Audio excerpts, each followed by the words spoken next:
अध्यायाचं नाव आणि 14 अध्यायामध्ये त्यानं परायानं सांगितलेला तो आत्मस्वरूपाशी बुद्धीचा संबंध, मूळ रूपामध्ये असलेले बुद्धीचा भगवंताशी असलेलं ऐक्य, तिला म्हणायचं गुणातीतता.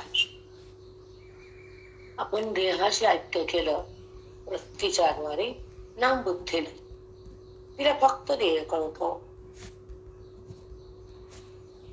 तिला फक्त देह कळतो. जो खोटा आहे, ज्याला अस्तित्व नाही, ज्याच्या संबंधानं मोहा वाचून बुद्धीला काहीच मिळत नाही. पण ज्याचा संबंध अनादिकालचा आहे तो गुणातीत परब्रह्माचा आहे. गुणाच्या संबंधानं तो पहिला संबंध झाकला आहे. मग हा देहाचा संबंध गुणामुळं पसरलाय. मग तो संबंध जागृत करण्यासाठी माऊली वेदाच्या ज्ञानासह ओळीमध्ये जो एक शक्तिरूपानं माऊलीनं स्वतःचा आशीर्वादाची स्थिती दिली.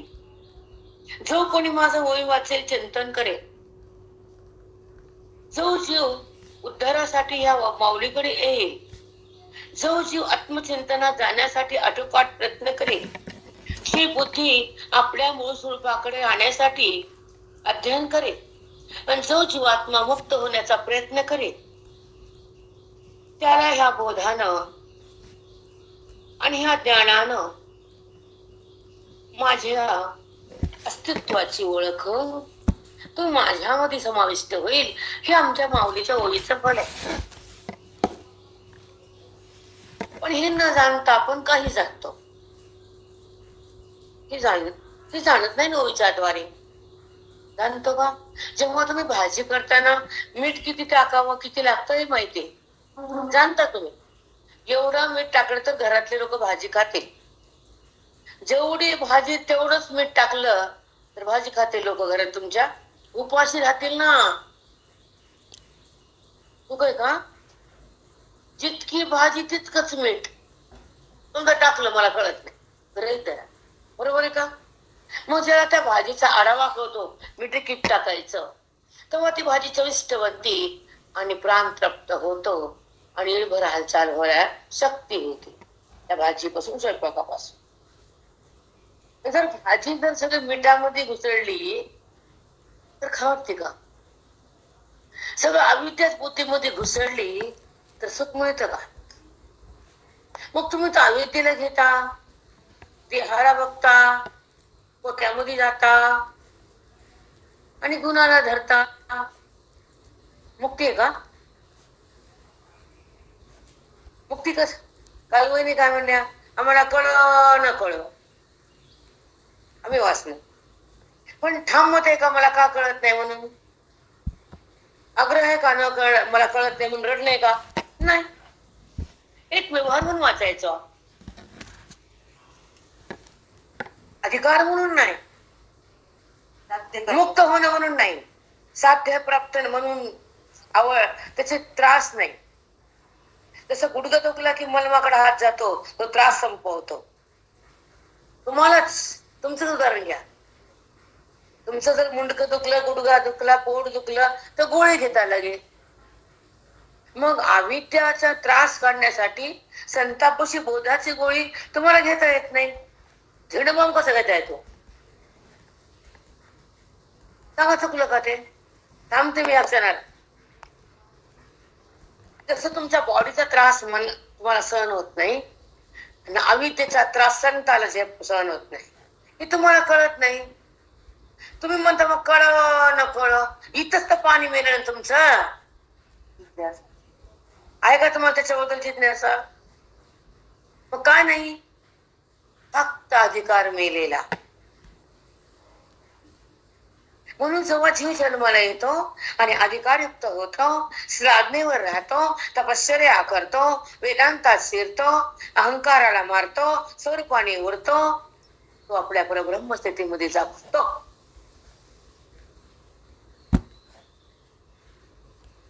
नको हे पोरग आई म्हणते माझं, पण ते बायकोच असतं वास्तविकता. नियम जगाचाच आहे. पण सोडती काय माझं म्हणणं?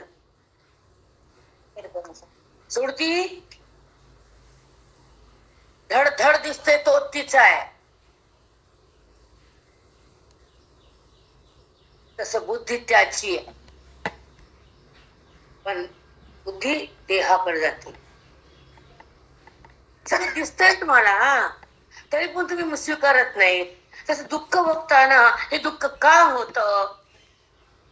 तर तुमच्या अनाधिकारामुळे, तुमच्या आयुष्याच्या वासनेमुळं आणि देहतादात्म्याच्या संबंधामुळं तुम्ही देहाचं दुःख आनंदानं स्वीकारतात, संत नाकारतात.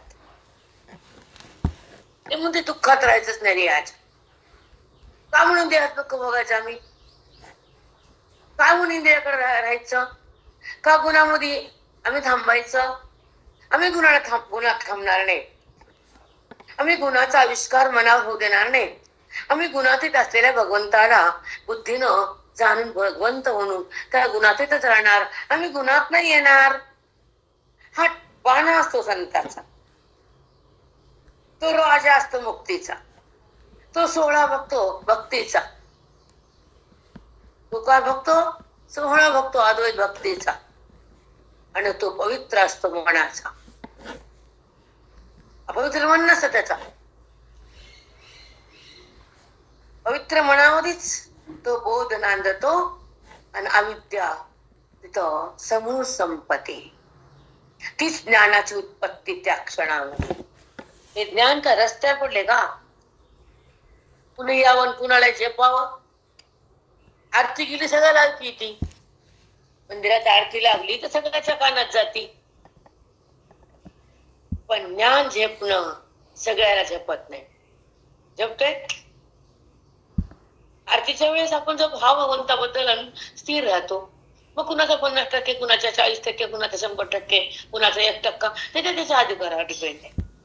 भगवंतावर भाव किती ठेवायचा आणि ज्ञानामध्ये बुद्धीला कसं एक करायचं आणि व्यवहारातून कसं भिन्न बाजूला व्हायचं आणि आत्मस्वरूपामध्ये बुद्धीला कसं थांबवायचं हे तुम्ही ठरवायचं.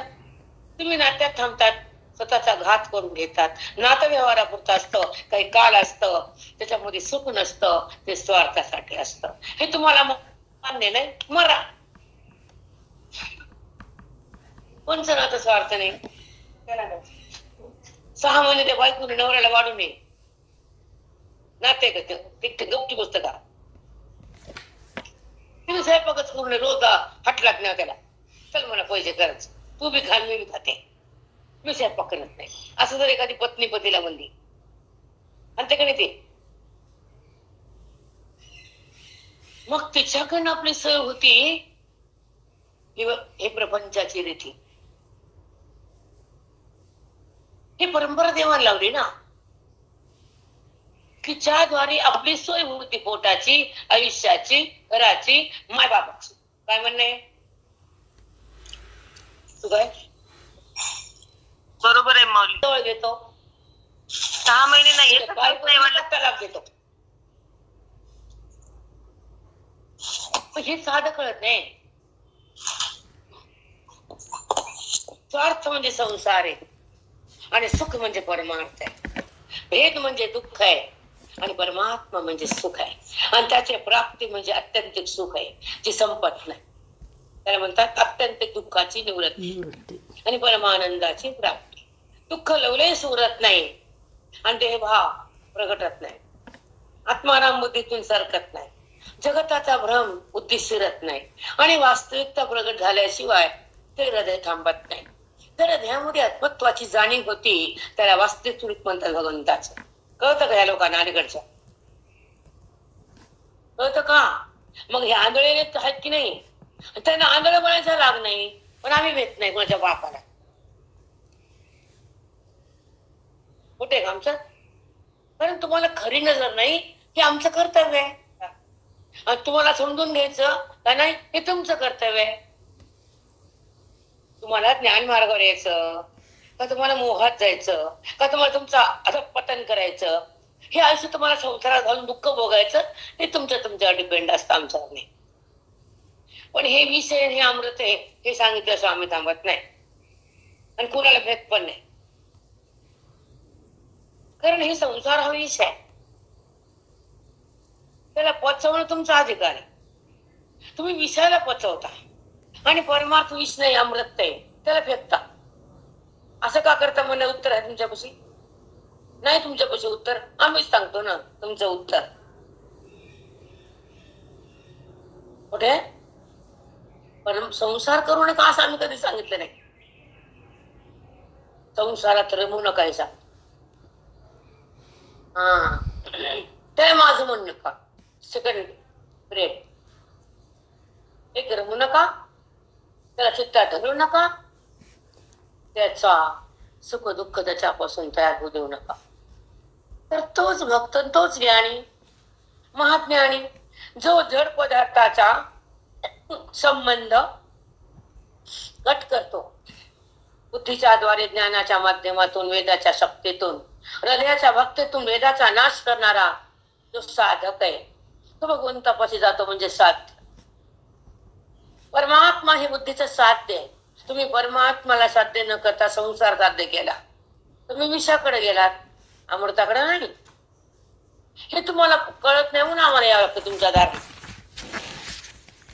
भगवंत आणतो आम्ही नाही. तुम्ही खरं सांगा सरिता, तुमचा माझा फोन झालता या विषयावर, खोटं बोल नका. आणि ते कसा मनुष्य लक्षात राहतो. त्यांच्याकडे गेल्यावर प्रतिभाताईनं पिवळी साडी केली, पण हलकीच केली. आणि जे स्मरणात राहावं त्याच्या बापाला बी कळत नाही. मग छाया असं बोलते का, तुझी आरती करू का? पोरग जर नापास व्हायला तर माय शिव्या घालती. तुम्ही अज्ञानात राहिला, आम्ही खेटरा मारतो जोड्यानं. असं बोलते छाया. येऊ नकोस ना छाया कशी, तुझी गरज नाही आता, लय वाढलेत ना. तुम्हाला झेपत नाही तर तुम्ही नाव ठेवता लोक, त्याचा आमचा आनंद. लय ठेवा नाव, आम्हाला लय मज्जा येते. आम्हाला लागतच नाही. तुमचं अज्ञान बाहेर पडतं. ज्यांना ज्ञान झेपतं ते तुम्हाला पचत नाही, तुम्हाला रुचत नाही, तुम्हाला कळत नाही, तुम्हाला मिळत नाही. म्हणून तुमचं आरोप असतात दुसऱ्यावर. खरे का खोटे? तुम्हाला अध्ययनासाठी टाइम आहे, ते तुम्हाला संत संगतीचं आयुष्य घडली नाही. आणि 5 रोज 10 रोज केल्यानं काही माती होत नाही. आयुष्य माती घ्यावं लागते.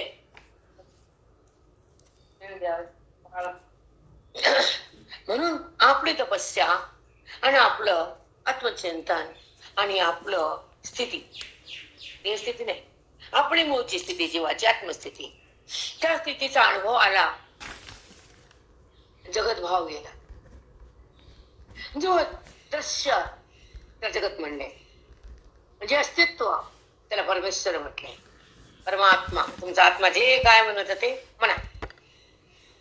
एक दृश्य असतं आणि एक खरं असतं. अस्तित्व आणि खोटं असतं.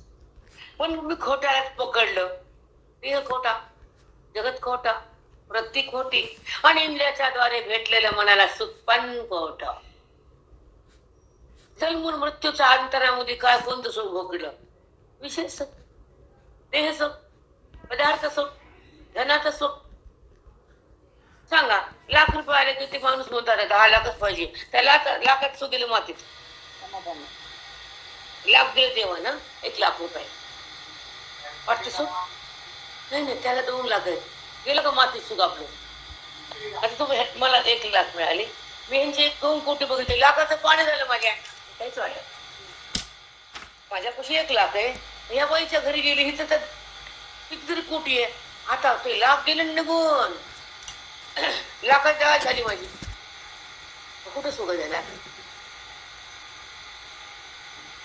धनात नाही सुख, संततीत बी नाही सुख, विषात बी नाही सुख. 5 विषय, शब्द, स्पर्श, रूप, रस, गंध, 5 विषयामध्ये माणूस अडकलेला. आणि बाकीचे प्राणी एका विषयात आले. बाकीचे पतंग, अग्नी वगैरे वगैरे आले तुम्हाला माहिती, पाटे पंचकरण तुमच्याकडे. मग प्रत्येक प्राणी 5 विषयात अडकून वाया गेले आणि मनुष्याच्या मागे 5 विषय लागले. आता त्याच्यातून बाहेर येणं म्हणजे अध्यात्माचं ज्ञान ग्रहण करणं. तेव्हा 5 विषयाच्या भोगातून बुद्धी बाहेर येते. पण त्या बुद्धीला ते भोग तुम्ही जन्मोजन्म दिले, हे कुठं माती कळत आणि रामायणामध्ये कळतं का? कळते नाही का? कुठं समजत आहे? पंचविषयाचा भोगता भोगता जन्म मरण कितीतरी तुम्ही ओलांडले. या देहाच्या द्वारे विषयाचा संबंध झाला आणि भोगाचा अनुभव आला आणि तो भोग तर संपला. आमच्या आत्मसुखाचा भोग संपतच नाही आणि तो भोग प्रकट करायला साधू विना भोगताच येत नाही. आत्मसुखाची प्राप्ती, अत्यंत दुःखाची निवृत्ती आणि परमानंदाची स्थिती हे वेदाच्या बोधाच्या ज्ञानाच्या पोटातून बाहेर येते. कुठल्या मार्केटमधून येत नाही, कुणी देऊ शकत नाही संताविना. ब्रह्मविद्ता ज्ञानी अध्यात्माची खाण असतो, सुखाचं ज्ञान असतं, तिथे देहाचं भान नसतं, तिथे ईश्वराची जाणीव सतत असते, तोच ब्रह्मविद्ता असतो नाही का? ज्या बुद्धीला तो कळाला, ज्या बुद्धीचा संगम झाला, ज्या बुद्धीला परमात्मा कळाला वेदाच्या द्वारे, ज्या बुद्धीला जगतही कळतो आणि ज्या बुद्धीला तोही कळतो, पण जगत कळणं त्रिपुटीचं माध्यम आणि तो कळणं श्रवणाचं माध्यम. हे बी सांगायला कामी पाहिजे का? पण सांगावंच लागतं, कर्तव्य आहे. बुद्धी जेव्हा जडाकडे जाते, बुद्धी जेव्हा खोट्याला पाहते पण त्याला खरं म्हणते, ह्याच्या मागे जिवंत अज्ञान असतं, तुमचे काम क्रोध असतात, तुमचा देह भाव असतो, तुमचं मन चंचल असतं, तुम्हाला भगवंत माहित नसतो, तुम्हाला फक्त भूत माहित असते, जगत रूपी देह रूपी. तुम्हाला भूताचं माध्यम आवडतं आणि आम्हाला भूताच्या पलीकडे जाणं कळतं. समजून घ्यायची भाषा आहे, मुंड घालू नाही. ह्या शब्दात सार्थकता आहे. जे भूत दिसतात, ज्या भूताला प्रेम करतो तुम्ही, सगळं विश्व भूतानं प्रगट झालेले, देहात सगळे भूतच प्रविष्ट आहे. मग देह माझं वाटणं हे कनिष्ठ आहे. भूतात देहात पंचमहाभूत प्रविष्ट आहे नाही, म्हणून देह कनिष्ठ आहे. मग भूताचा संबंध, भूताचं तादात्म्य आणि भूताची ओळख हे वेदाला मान्य नाही. तो जीव धन्य नाही. देहाची ओळख वेदाला मान्य नाही, तो जीव धन्य नाही. आणि देहाला सोडून बुद्धी बाहेर आल्यावर तो जीव जीव राहत नाही, कारण तो परमात्मा बनतो. पण बुद्धीनं देहाला सोडायला समोर ब्रह्मवेत्ताच लागतो, देहाचा बात करायला महावाक्यच लागतं, अज्ञानाची होळी करायला श्रवणच लागतं आणि परमात्म्याचं मिलन व्हायला संतांची कृपाच लागते. तिला पते का फुकटची? म्हणून अंतिम टप्पा म्हणजे ज्ञान आहे. श्रवण म्हणजे स्वतःचं भान आहे. बुद्धीला स्वतःची ओळख म्हणजे श्रवण आणि जगाची ओळख म्हणजे भनभन. नाही तर भनभन होत. जगताकडे गेल्यावर भनभनीशिवाय काय आणि स्वरूपाकडे गेल्यावर सुखाशिवाय काय. पण स्वतःला जाणता येत नाही म्हणून श्रवण, स्वतःला मी कळत नाही म्हणून मनन आणि स्वतःच साध्य प्राप्त झाल्यावर आत्मचिंतन. बुद्धी साध्याकडे आल्यावर चैतन्य चिन्मयता प्राप्त होते, देहमयता संपत्ती. ही दुःखाची वावटळ निघून जाते आणि सुखाचं वार सतत येत, परमात्म्याचं सुख प्रगट होत आणि बुद्धीचा भगवंताचा अभेद होतो. त्या ठिकाणी सुखाचा सोहळा होतो. तो जीव आनंदात राहतो, आत्मसुख येतो आणि प्रारब्धातून बाहेर येतो. तो धन्य होतो. आत्ता काय झालं, मरण मग बाहेर नाही. म्हणूनच आत्मचिंतन कळत नाही, मिळत नाही, जपत नाही, आवडत नाही. नाव ठेवल्याशिवाय राहत नाही ते लोक. त्यांची ताकदच नाही ना बेटा,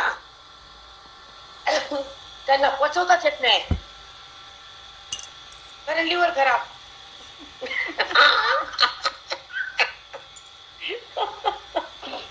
खाऊन पचत, लिव्हर टकाटक.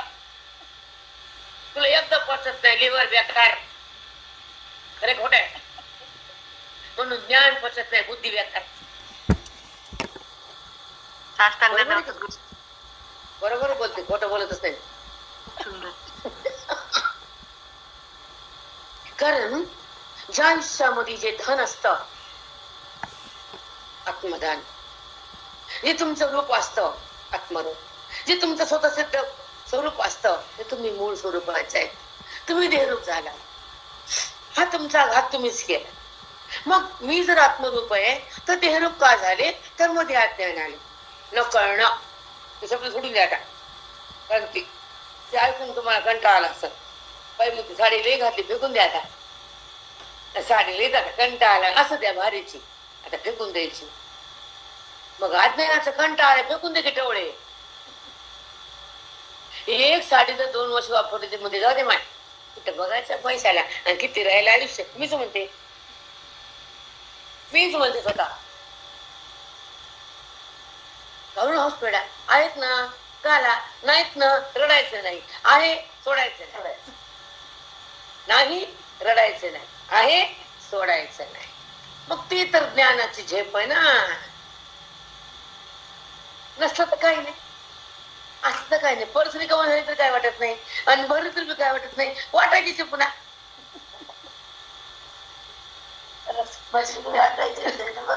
खरे का खोटे?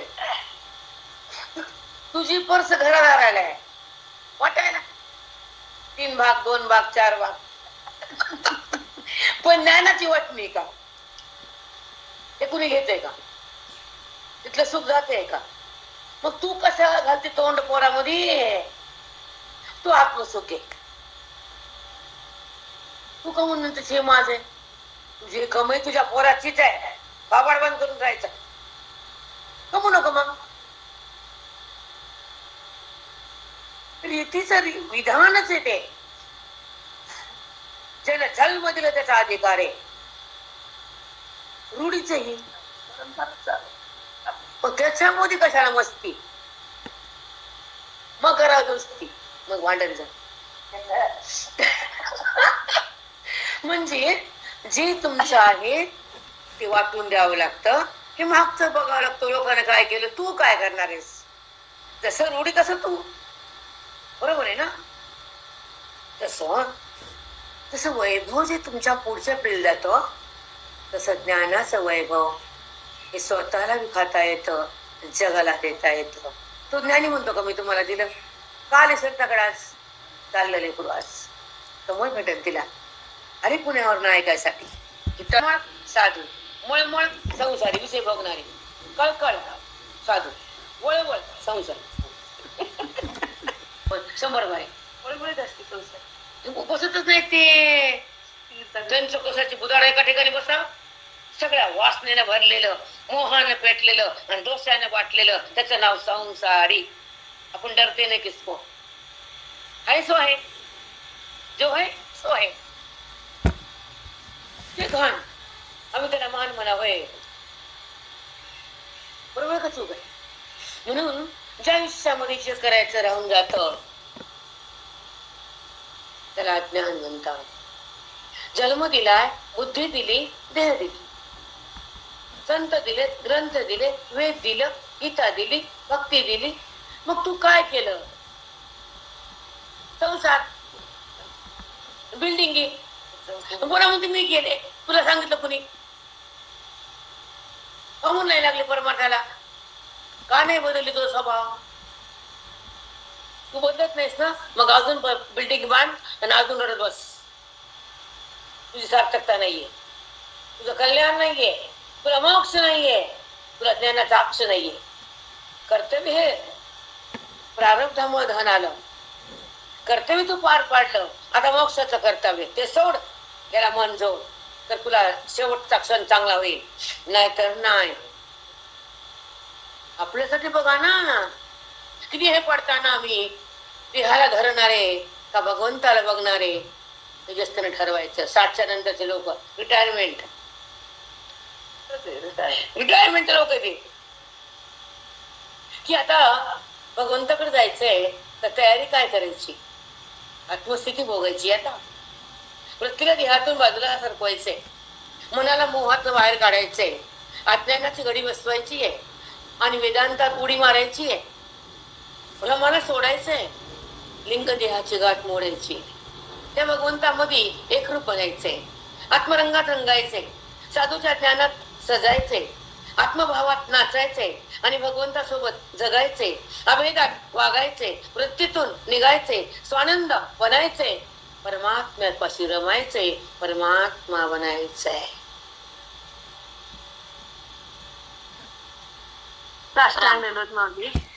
तू बुद्धीला भगवंताकडं, तिथंच माझं मीन माझं अशी कशी पडली त्या खाणीमध्ये तू? विषय सुख नाशिवंत सीता ती मीरा कोंदळे, लक्षा 84 लक्ष यानी दुःख मुनीने, ज्ञान दृष्टी हर पाणी, दोन्ही नित्यादणी, धर्म जागोस देवांचा जोबा परोपकारी, आंधळ्या दृष्टी देतो त्याचे नाव मी उच्चारी.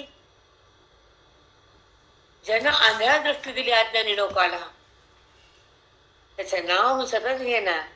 साधू संत माय बाप तेही केले कृपादान, पंढरी यात्रेने घडले चंद्रभागे स्नान, पुंडलिक वैद्य राजे. आता काय कमी सांगितलं का तुम्हाला? काकडे तुमका कमी वाग गेले का?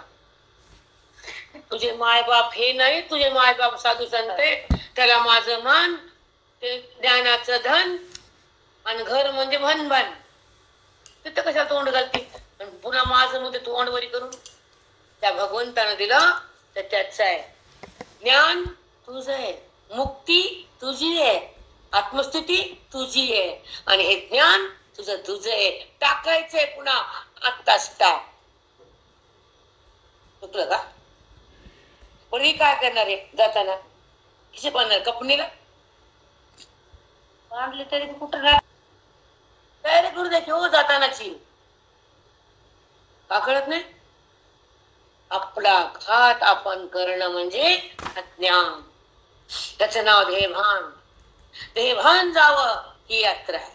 आत्मभान यावं आणि सुखाचं साम्राज्य आपण भोगावं, आपल्या स्थितीत जगावं, आत्मज्ञान लुटावं, परमेश्वरा भेटावं आणि त्या भगवंतामध्ये एकवटावं. ही म्हणते नातं माझं कवर असतं. नातं त्या पोरानं पाणी बाजूच तर पुन्हा आहे काय नातं? अगं नातं त्या भगवंताचं. तो भगवंतात्मपणात आहे, त्याचा संबंध प्रगट कर. त्याचं बोधाचं पाणी अंगठ्याने पे, बुद्धीनं. ते अंगठा टाकून दे पोराच्या बाजूला. कशाचं पोरगा? अमेरिकेत गेलं, शिकलं, ठेवलं मुंबईला आणि गेलं अमेरिकेला. ते पाणी बाजू म्हणतं गल्लीला. तुमचा मोह होतो आला अनेकाची सोय करायची. तुझं बघ ना काय होईल 3, 13, 9, 12. एकटे पोट्टे असं कधी बाहेर ठेवू नये. हे मायबाप पागल आहे. तुम्ही गेला आमचा काल विषय तेच होता. हे शिक्षण. तुला काय उपयोग त्या पोराचा?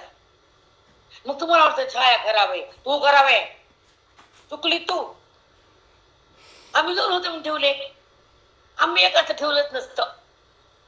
काय म्हणून ठेवायचं? ज्याचं आपण केलं त्याचे करायची वेळ आल्यावर ते लावून गेलं. मग तू म्हणते मी चांगली, आता बघतो काय चांगली का बंगडी.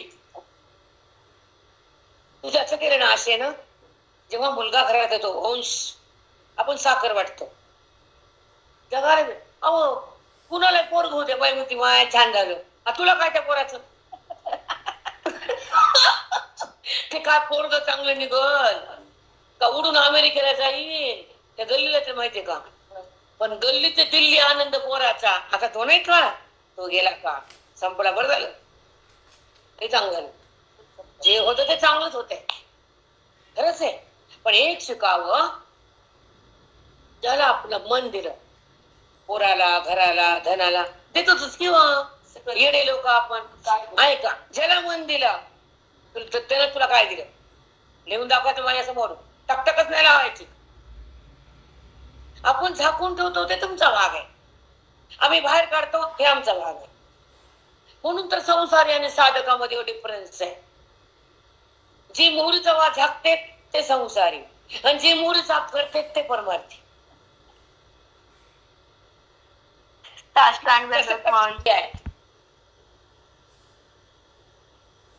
नाही का?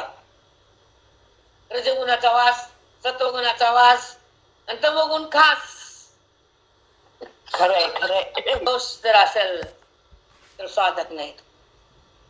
संतांच्या सहवासामध्ये ब्रह्मत्वाचा आविष्कार करणारे जर ज्ञानी महात्मे तुला भेटले तर तुला आत्मस्वरूपाची गाठ घालून देतातच, तुला भगवंत करून सोडतातच, तुझं अज्ञान झोडपून काढतातच, तुला ब्राह्मी स्थिती देतातच आणि तुला त्या भगवंतात एक अंग करून टाकतात. ते संत, ते ज्ञान, ती सुखाचे गाण, त्याला म्हणतात ब्रह्मज्ञान. मग ही पण भक्तीचे. त्या लोकांना कोडं पडतो, हे हिला भक्ती नाही, तुला आहे ना बस तुझं बघ, माझं बघू नको, तू ज्ञानच बोलती. आता वेद म्हणजे ज्ञान आहे, वेद म्हणजे अवेद भक्ती आहे, भक्तीच आहे, भक्तीच आहे, पूर्ण भक्ती आहे. जाणून घेतली परिपूर्णता त्या भक्तीला.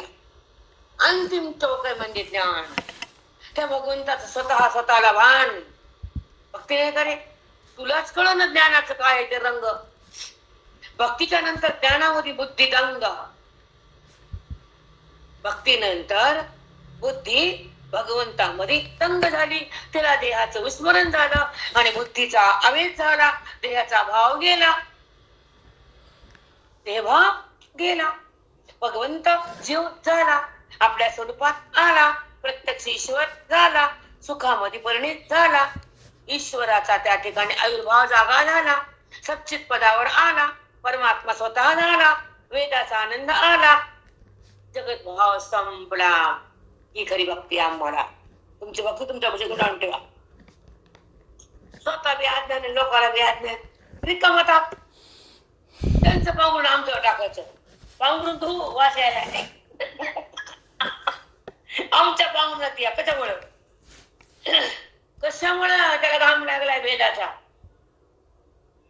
तुझ्या पांघरणाला भेदाचा घाम आहे आणि आमच्या पशी आत्माराम आहे. आहे ना भेद भक्तीसाठी आहे. ते ईश्वराला ते भक्ताचं सुख घ्यायचे, आम्हाला कळाले, आम्हाला मुक्तीचं सुख घ्यायचे, आम्ही आमच्या सुखात आहे आणि भगवत भगवंतात आहे. भक्त आणि भगवंत ते म्हणतो मला माझं सुख भोगायचे म्हणून जग केलं. आम्ही म्हणतो जगतातून निघायचे म्हणून ज्ञान घेतलं. आता देव हलते जागेवरचा लक लक लक त्याला कळालं ना काय ते, वरून मग कळालं ना. हो आता मी लाख रूप चोरले संताच्या घरचे आणि ते हातात दिसायले, तिच्या बांगड्या मी घातल्या सोन्याच्या. ती म्हणते ताई हे माझ्याच आहेत. ती म्हणते तसं काय दुसऱ्या काय नसत का, तसंच करून घेतले मी. पण तिला माहिती ना त्या माझ्याच आहेत, बरोबर आहे ना. तसं भगवंताला पाहिजे ना, भक्त हा माझाच आहे. एक दूर आहे आणि एक जवळ. मग दूरचा बरा का जवळचा नाही नाही. आणि तुम्ही दूर भक्ती करत नाही, तुला करायचं का आम्ही काय का करू आपल्याकडे भक्ती. तू ज्ञानाच बोलते, तेच चरम अवस्था आहे. ती मुक्तीची स्थिती आहे, ती हृदयाची भक्ती आहे, परमात्म्याची स्थिती आहे. आणि भवाची रास आहे, त्या ठिकाणी आत्मज्ञान खास आहे. तो जीव देवाहून रास आहे. ते जगत बिना जीव बी नाही, त्याच्यात देवान शिव. तिथं मडकं म्हणताना मातीला, मडकं करताना कुंभार आहे. मडकं झाल्यावर कुंभार करतो कधी मडक्याला पिऊन टाकतो लोकांना मडकं, पाणी प्या. त्याच्या बाकूतून बाहेर ऐकतो धरायचं मडक्याला. कुंभार म्हणतो मीच केलं, पण त्या मडक्याला भाव देऊन त्याने घेतलं ना. ते मडकं घेणाऱ्याने घेतलं पैसे देऊन, ते म्हणतात पैसे दिले तर मी मडक्या सांगून तुमच्या घरी येतो. कुंभार येतो का मडक्या सांगत?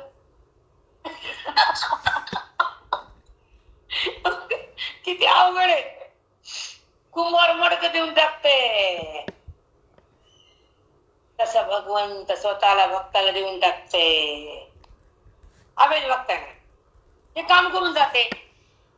वेदातला ईश्वर संकटात येतो, अभेदातला भक्त तिथेच राहतो.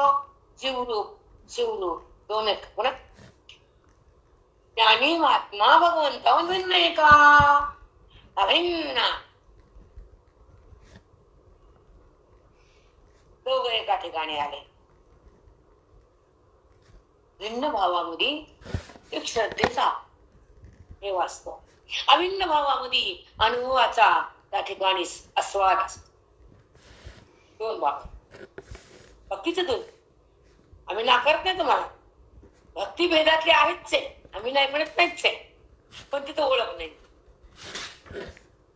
इथे दूर नाही बाबू. इथं ओळख बी आहे, इथं आवेग बी आहे, इथं आत्मसुख बी आहे, इथं भगवंताची स्थिती बी आहे, त्याची प्राप्ती बी आहे. त्याची प्राप्ती म्हणजे बुद्धीचं से होणं, बुद्धीचा अंधाचा संगम होणं. पाहताना संगम नाहीये, दूरता आहे, म्हणजे त्रिपुटी आहे, पण होताना त्रिपुटीचा पाद आहे. आत्मरूप झालो आम्ही, आमच्या स्वरूपात आलो, आमच्या अभिन्न भावात आलो. आमचा भगवंत भिन्न राहू शकत नाही, कारण ती शक्ती वेदात आहे, भक्ती हृदयात आहे, मुक्ती हातात आहे आणि स्थिती सतत आहे. तो ज्ञानी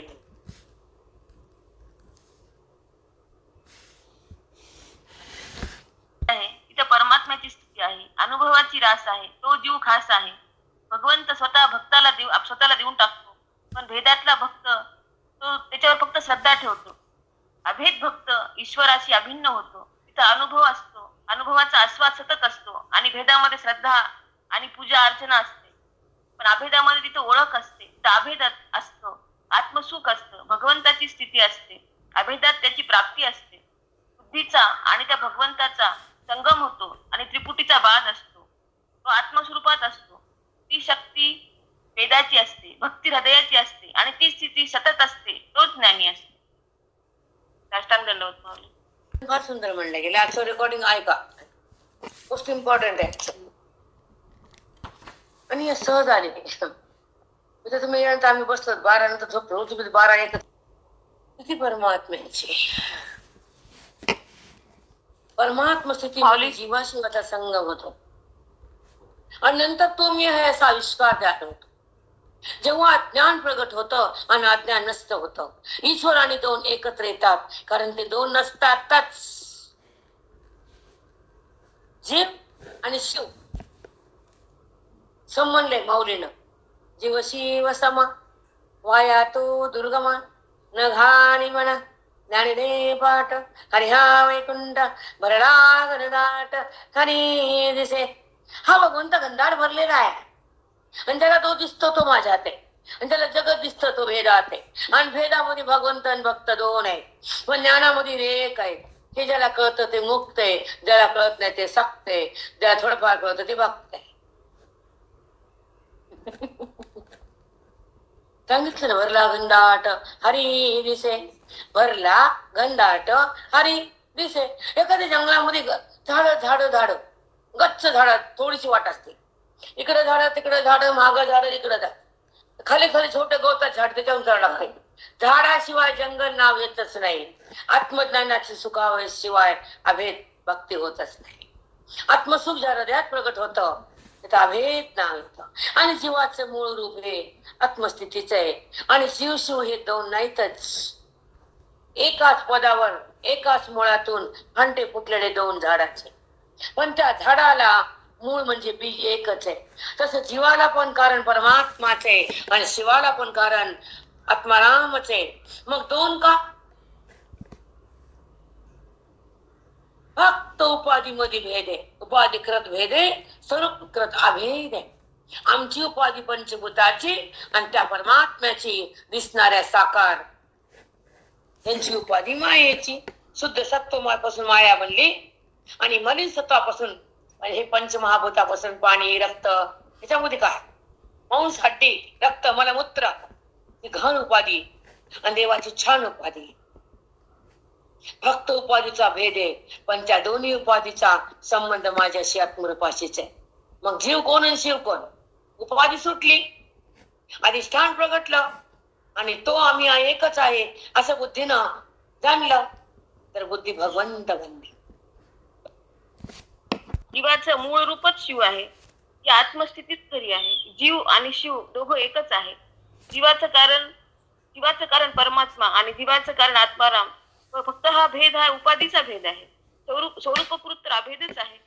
उपाधीचा भेद म्हणजे ईश्वराची उपाधी ही शुद्ध मायेची आणि जीवाची ही मलिन सत्वाची आहे. पण दोघांचाही संबंध स्वरूपाशीच आहे. उपाधी तुटली तेव्हा अधिष्ठान प्रगटतं आणि तो आणि मी एकच हे बुद्धीनं जाणलं तेव्हा ती बुद्धी भगवंतात एक होते. जीव आणि शिव एक होतात. तो जीवात्माच परमात्मा होतो. साष्टांग दंडवत माऊली. सखोल सखोल सहज आणि साधी भाषा. काठिण्य नाही, मोठे मोठे श्लोक नाही, काहीच नाही. संस्कृत शिवलंच नाही आणि भेद थांबलाच नाही, अभेद गेलाच नाही, सुख संपत नाही. कशाला लागतं आम्हाला कोणचं मोठी मोठी भाषा? ही मराठीच्या नगरी ब्रह्मविद्येचा सुकाळ करी. म्हणून तर माऊली मराठी ओवी मराठीचे ओवी कशा ते मराठी. तिथं काय दिलंय माऊलीने? मोक्ष. खरंय माऊली. इतक्या सोप्या भाषेमध्ये मोक्ष किती सोप्या भाषेत मांडलं. उपाधीचा फक्त भेद आहे. उपाधीच टाकायची आणि हेच किती सुंदर सांगितलं. काहीच संतांच्या संगतीमध्ये उपाधीचा निराश होतो, भेदाचा नाश होतो, परमात्म्याचा प्रकाश येतो आणि अभेदाचा त्या ठिकाणी सुखभोग घेता येतो. त्याचा आणि तिचा संबंध होतो भगवंताचा आणि बुद्धीचा. त्याचा आणि तिचा. ती म्हणजे बुद्धी जीव आणि तो म्हणजे परमात्मा. दोन नसून एकच आहे. तेव्हा बुद्धी भगवंतात लीन होती, उपाधी बंद होती. तिचा निराश होतो, भेद निघून जातो, आत्माराम प्रगट होतो, सुखाचा सहवास येतो, अज्ञानाचा त्या ठिकाणी त्या समूळ नायनाट होतो आणि त्या ठिकाणी ऐक्याचा अनुभव येतो. तो वेद असतो, तो खरा भेद असतो. त्याला मोक्ष तुम्ही नाव दिले, त्याला नाव नसतं, त्याचा अनुभव असतो सुखाचा. तो प्रत्यक्ष स्पर्श ईश्वराचा, देहाचा नाही. आत त्या बुद्धीला नामजीवाला त्या ईश्वराचा स्पर्श असतो. ज्ञानाचा उत्कर्ष ठरतो. देहाचा स्पर्श हा भेदाच्या द्वारे होतो, अविद्येच्या माध्यमातून. बुद्धी देहाला माझं म्हणते ती अविद्या. बुद्धी देहातून निघते ब्रह्मविद्या आणि बुद्धी ब्रह्म होती ती संताची विद्या.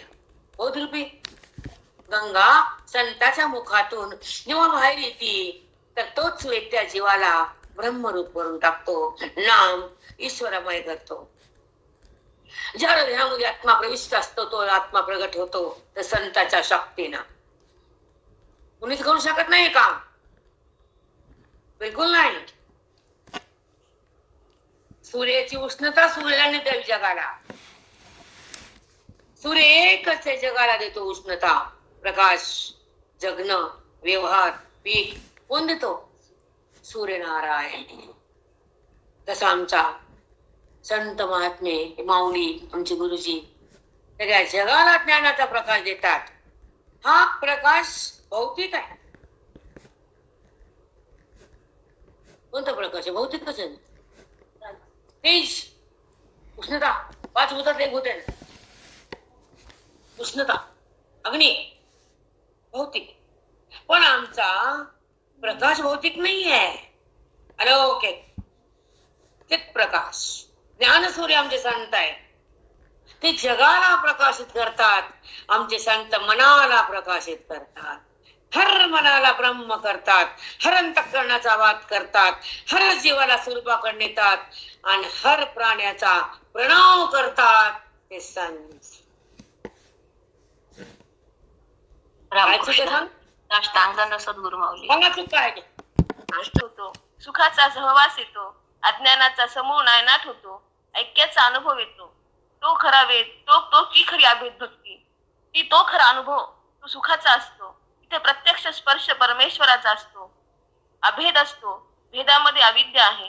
जेव्हा तू देहातून निघतो ब्रह्मविद्येमुळे आणि त्या भेदाचा नाश होतो बोधाच्या गंगेमुळे. तो जीव ब्रह्मरूप होतो, संताच्या बोधाच्या गंगेत येतो, तेव्हा तिथे आत्माराम प्रगटतो. संताच्या शक्तीनं तिथे तो ब्रह्मसुख भोगतो. सूर्य जगाला उष्णता देतो, पण हे जे संत आहे, संत महात्मे, हे जगाला ज्ञानाचा प्रकाश देतात. सूर्याचा तर भौतिक प्रकाश आहे, पण हा ज्ञान प्रकाश तर अलौकिक आहे. तो चित्त सूर्य आहे. त्यांचा प्रकाश, ते ज्ञानसूर्य देणारे संत, ते मनाला प्रकाशन करतात, मनाला ब्रह्म करतात, अंतःकरणाचा बाद करतात, जीवाला स्वरूपाकडे नेतात आणि प्राण्याचा प्रणव करतात.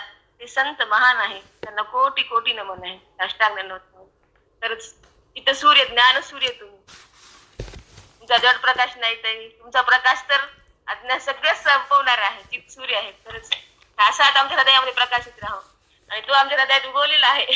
त्या सूर्याचा आम्हाला आशीर्वाद मिळाला त्यामुळं. हॅलो प्रेरणा, हॅलो बेटा, आजचं चिंतन लिहून डबल वाचायसारखं बरं का, मोस्ट इम्पॉर्टंट. खरंच आहे.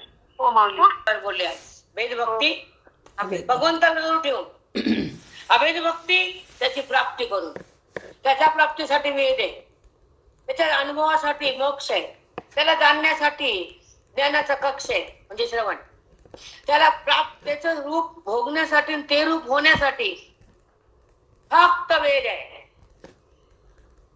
तो वेद स्वतः बोलत नाही, संताचं मुख आहे. जेव्हा तो वेद संताच्या मुखातून येतो तेव्हा जीवाचं जीवत्व हरण करतो. वेद म्हणतो मी नीती मी सांगू शकत नाही भगवंत कसा आहे ते, पण संत म्हणतात जीवाला मी ठेवू शकत नाही, मी सांगतो संत देव कसा आहे. वेद म्हणतो मी सांगू शकत नाही, नेती अनुमानेना तुझा अनुमान करता येत नाही, वेद म्हणून झाला. पण तेच संताच्या मुखातून आला तर जीवाचा शिवपणा प्रगट झाला, वेद पण गेला. संत म्हणले मी तुला जाणत नाही, संत अनुभवतात आणि जगाला अनुभव वाटतात. म्हणजे संत वेदात समान असतात, हे कळून घ्यायचं असते. संत कुणाला म्हणा, त्याच्यापासून काय मिळतं, कोण काय देत, त्याची थोडी तरी बुद्धीला जाणीव असावी. असावी की नसेल? हो माऊली, अगदी खरंय. माऊली वेद तर काहीच बोलत नाही, पण तोच अनुभव संत कितीच, तुम्ही आता बघा 1 तास अनुभवच तर आहे ना सगळा. वेद तर एवढा अनुभव मांडू शकत नाही, फक्त शब्द आहेत वेदामध्ये, पण त्या शब्दाची अनुभूती देणारे संत आहेत. म्हणून संताच्या समोर तुम्ही आहे, संत आहे वेदाच्या समोर पण. वेदोनाराय साक्षात तुम्ही आहेत माऊली. साष्टांग कळावं की कुणापाशी काय मिळतं. भाजीचं मार्केट आहे का आंब्याचं आहे का कपड्याचं आहे का भंगारचं आहे. भंगारच्या मार्केटमध्ये वस्तू फेकून देणे मिळतात. आमचं मार्केट सोन्याचं, मोत्याचं, हिऱ्याचं. न कपड्याचं न भाजीचं. कपडा फाटून भाजी नसती आणि भंगार कामाला येत नाही. सगळ्याला सोडून आम्ही मार्केट घेतलं सोन्याचं. सांगावं लागतं, हे दुर्भाग्य आमचं. मार्केटमध्ये काय मिळतं हे जर कळत नसाल तर तुमच्या बुद्धीचा निरूपक. संताच्या मार्केटमध्ये मोक्ष मिळतो. संताच्या समोर काय मिळतं ते देताच तुम्हाला. एक बघता तुमची नजर पडली तर तुमच्या अज्ञानाची होळी होती, पापाची जाळी निघून जाती आणि ईश्वराची स्थिती प्रगट होती. तिथं आत्मत्वाची अनुभूती सतत राहती. त्याला संत म्हणतात, त्याला ग्रंथ म्हणतात, त्याला माऊली म्हणतात. केवळ मोक्ष वाटतात म्हणून माऊलीचं ऐकायचं, वेदाकडे जगायचं, अभेदाला भोगायचं, वृत्तीतून निघायचं, आत्माराम म्हणायचं, स्वानंद पदावर यायचं आणि स्वच्छ व्हायचं, स्वमध्ये थांबायचं. त्याला ज्ञान म्हणायचं, त्याला संत म्हणायचं, त्याला ग्रंथ म्हणायचं, त्याला विधवा म्हणायचं, त्याला ब्रह्मसुख म्हणायचं. इथं कोणता ग्रंथ नाही, पूजा नाही, कुछ नाही, पण ज्ञानाला कमी नाही. हे आमचं मार्केट मोक्षाचं. आलं का? आजची तुम्ही सांगा, एवढे वाक्य मी तुम्हाला आता म्हणलात, सांगा बरं ह्या काही आत्ता बोल रिपीट करा येतं का मला? रिपीट येत नाही, पण वेगळं अजून छान. समजा तुम्ही आत्ता काय बोललात, मी सांगेल फक्त भेद आणि अभेद, मोक्ष आणि ज्ञान आणि भगवंताचं भान, ह्याच्यावर बोलले इतकं बोलता येतं. पण काय काय बोलले जर मला तुम्ही डबल सांगा म्हणलात तर येत नाही. पण रामाची सीता कोण आहे डबल सांगा म्हणलात तर किती येत. हे डिफरन्स कळून घ्या. बरोबर आहे. तुम्ही जर म्हणलात ना, सांगा बरं आता काय काय रामाची कथा सांगितली, हा बोला, तर मी बोलू शकते. खान खान खान खान मुद्रिका दिली, अशोक वाटीमध्ये आली, सीता खाली बसली, हनुमंत आले, राम रडायले, विल्ल धरायले आले, हे सांगते. डबल डबल सांगते, 1000 वेळा सांगते. पण आत्मचिंतन आता मी काय बोलले हे टापण्या डबल सांगायची. म्हणून हेच अभेदाचं ज्ञान असतं, आत्मत्वाची जाण असती, सुखाचं वाण असतं, तिथं देहाचा अभिमान नसतो. कळालं का डिफरन्स? सीता बसली आणि हनुमंताने मुद्रिका टाकली, हनुमान उड्डाण केलं, लंकेचं दहन केलं, रावणाला सुटल्या चिंध्या बांधल्या. हे डबल सांगू शकते ना मी 1000 वाऱ्या. मग कारण ते मला पाठ आहे, पण हे पाठ नाही, हे स्पष्ट आहे. हे तिथे आम्हाला सांगावं लागतो, किती अवघड आहे. ठेवले स्वयंभू किंवा कधी लंकेत गेले, कधी चिंध्या बांधल्या, कशी आग लावली. मग आम्ही अज्ञानाला आग लावतात, तुम्ही चिंध्याला आग लावतात. साक्षात परमात्मा. चिंध्याला आग लावणं रामायण, बरोबर आहे की नाही? अज्ञानाला आग लावणं रामायण आहे का? राम बनणं रामायण वेगळं, राम होणं वेगळं. बाप्पा चिंध्याकडे जाऊ नका ना, आता पुढे जा. रावणानं लावले चिंध्या, जाळली लंका, कळालं आता. आता रावण म्हणजे क्रोध कळू द्या, रावण म्हणजे अभिमान कळू द्या, आणि रावण म्हणजे त्याला बाजूला करू करा. राम म्हणजे आत आत्मा राम आहे हे कळणं, हे ज्ञान आहे. राम कुठं कुठं कुठं गेला हे त्याचं स्थान आहे. पण रामाचं खरं आत्मत्वाचं आत्मान आहे. प्रत्येकामध्ये आत्मा राम आहे, तोच राम आहे. सांगतो का ते? हा ते सांगते. चला एक गोवी घेते. बुद्धिराम होती, अध्ययनातूनच ती आत्मस्थिती आणि वेदातूनच बुद्धीला परमुक्ती. बाकीचं तुमचं तुम्हाला आवड, आमचं आम्हाला सवड. कुणी पिऊपी करतं भिंतीला आणि कुणी गिलावा करत. आता गिलावा आहे म्हणले पिऊपी खराब, तुझ्या ताकद नाही बाप्पा पिऊपीची. तुम्ही म्हणतात गिलावा चांगला, परत गिलावा. तुला वाळू बघायची, गिलावा चांगला. आम्हाला वाळू झाकायची, पिऊपी चांगली. कळलं का? आम्हाला वाळू बघायचीच ना, भिन्न भिन्न भिन्न भिन्न. बघा ना गिलाव्यामध्ये वाळू किती बारीक बारीक बारीक बारीक, म्हणजे भेद. आम्हाला भेद बघायचा नाही. आमची पीओपी टाकला भेद, सगळं साफ केलं. कुठे वाळू, कुठे भिन्नता, कुठे जगत. सगळी वाळू झाकली, सगळा भेद संपला. काय बोलावं आता किती सांगा. जयाकडे येण्यासाठी श्रवण, संत आणि ग्रंथ. ओके, आज तुमची श्रद्धा, तुमची भक्ती झाली, तुम्ही इकडे आलात. पेंडे का नाना सिद्ध इकडे यायला, इकडे कोणी येऊच शकत नाही, टाप नाही कोणाची.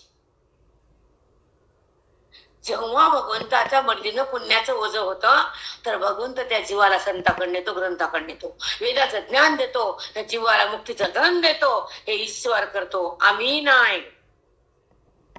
होतं का? हे श्रवणाचं माध्यम, ज्ञानाचं आत्मचिंतन आणि भगवंताच्या जाणीवेचं हे माध्यम हे तुमच्या पुण्याचं फळ असतं आणि तुमच्या पुण्यानं वाणी बोलती. आता किती बोलले, आता म्हणले मी काय सांगितलं तर मलाच येत नाही. पण रामाची सीता येते पुन्हा पुन्हा, कारण ते पाठ आहे. पण रामाचं स्वरूप कुठं पाठ आहे, रामाची अवस्था कुठं भोगली, रामाला बशी बुद्धी कुठे थांबली, कुठं कळत भेंडराला काटेने भेंडर. म्हणजे कथा पाठ असती, वेदांत पाठ नसतो. काय करावं काय नाही, बहिरंगाला उत उत, अंतरंग फार कमी. आता चिंतन आपलं चालूच आहे किती वर्षापासून, तुम्ही भेटले 5 वर्षापासून, आम्ही तर अनंत वर्षापासून इथंच आहे. संपलं का आमचं? हाय का हाताची पूजा, पायाची पूजा? सांगा. कशाची पूजा नाही. आणि ह्याच्यामध्ये मन असावं, भगवंताचं नातं खुलावं, प्रेमाची गंगा व्हावी, आत्मस्थिती आपण भोगावी, परमेश्वराला प्रगट करावं आणि ह्याला म्हणा जीवन जगावं. त्या बुद्धीला म्हणा खरी तुझं वैभव आहे. बाकीचं तर हे चटक पटक काय असतं. संपलं आता समाप्ती. आता आमच्याकडे अज्ञानाची समाप्ती, आमच्याकडे ब्राह्मी स्थिती, आम्हाला बुद्धीला गती, आम्हाला रामाची प्राप्ती. हे वेदातून, हे बोधातून, हे ज्ञानातून, हे ओवीतून, हे माऊलीच्या त्या खऱ्या भावार्थातून. ओवीमध्ये भावार्थ जर प्रकट झाला तर जीव मग ब्रह्म झाला. मग त्याला काय गरज नसते बाकी कुठं करायचं घ्यायचं न्यायची गरज आहे का? जीव शिव झाला, आता कुठं जाऊ त्याला. आणि करत करत करतो टप्पा येत असतो, एकदम काहीच होत नाही. कापसाचं वस्त्र झालं, अभाव झालं. आता कापूस म्हणजे वस्त्र आहे, पण कापसानं मशीननं केलेलं वस्त्र आहे. कापूस हातामध्ये बसला, झाला का वस्त्र? टाकला का अंग? मग तुम्ही म्हणतात नाही आम्हाला कापूसच चांगला, घाल कापूस अंगावर, जात उडून, अंग दिसते. आम्ही कापसाचं वस्त्र करतो, बुद्धीला ब्राह्म करतो.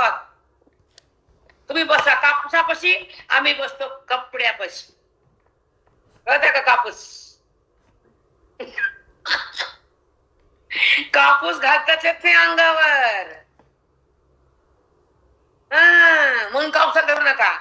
त्याचे तंतू करा, त्याच विण करा, आणि मग त्या कापसाला त्या पटासारखं बघा.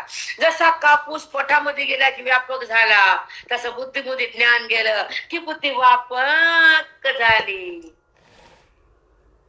सुंदर पलीकडे जाता येत नाही. किती सुंदर. जीत मोवृत्ती मृत्यू नाही, तो पशु का पक्षी होय झाड का क्रमी, तो पशु का पक्षी होय झाड का क्रमी. अजून जो झाड पक्षी क्रमी कीटक जे होतात ना, त्याच्या मागे तमोगुण असतो. तमोगुणात राहिला तो माणूस मेला, त्याला झाड, पर्वत, पक्षी, पशु, कीटक, मुंगी हे व्हावं लागतं. सांग मग तमोगुणात राहायचं का? तमोगुणाच्या लोकांना ऐका, हो ऐका, सगळ्याच्या जवळ आहे तमोगुण. क्रमी, क्रमी म्हणजे जीव जंतू आल्या, क्रमी छोटी छोटी जीव. बाई आज खाड दिवसाचं पुण्य लागतं आणि भगवान संताकडून येतो आणि आपला अधिकार तुम्ही वाढवावा लागतो, तेव्हा तुम्ही तुमच्या पदावर राहता. ब्रह्मसुखासोबत तुम्ही खेळता, आत्मसुख तुमच्या हृदयात प्रगटतं. ती ज्ञानाची गंगा बुद्धीमध्ये थैमान घालती आणि आत्मस्वरूपाची ओळख होती, सुखाची प्राप्ती होती, देहबुद्धी निवृत्त होती आणि संपत्ती ज्ञानाची येते आणि बुद्धी ब्रह्मत्वाला प्राप्त होती. आतून आत्मचिंतन पाऊस टाकणं वेदाचा वाघ कळतच नाही लोकांना. तिथं चिटकायची एका ठिकाणी चिटका. राम राम माई.